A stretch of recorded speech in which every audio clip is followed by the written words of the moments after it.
So how is this rapid convergence or rapid transition to forwarding state accomplished in 802.1w or rapid spanning tree? This is one of the most important features introduced in rapid spanning tree. The difference is that a legacy spanning tree, in other words, the legacy spanning tree algorithm, passively waited for the network to converge before moving a port into the forwarding state. Achieving faster convergence was a matter of tuning the conservative default parameters of forward delay and max age timers. So in the past, you would try and manipulate these timers to get spanning tree to converge quicker, but this often resulted in the sacrificing of network stability. Rapid spanning tree is able to actively confirm that a port can safely transition to forwarding without relying on any timer configuration. That's the big difference. It doesn't rely on timers.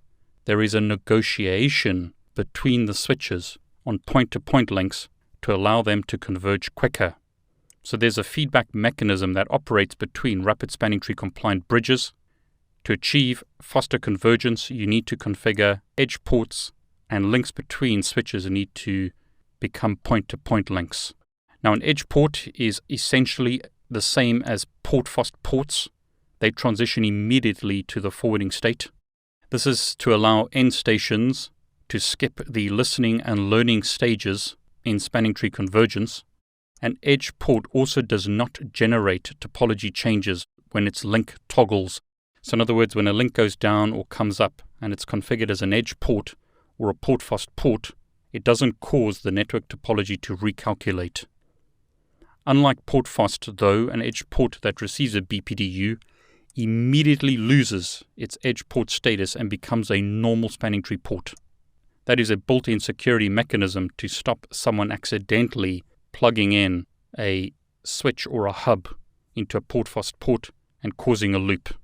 In Cisco's implementation, the port-fast command is used for edge port configuration, thus making the transition to rapid spanning tree simpler. In a separate video, I'll show you the configuration and testing of port-fast ports. I've already demonstrated how to set up a point-to-point link. This is automatically determined on physical switches using the duplex of a port.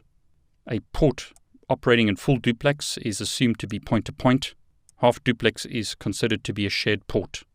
On switch 2 in this topology, gigabit 00 is a point-to-point link.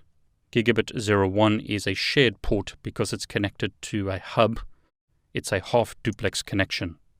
In today's networks, most links are operating in full duplex mode and are therefore treated as point-to-point links between switches in rapid spanning tree.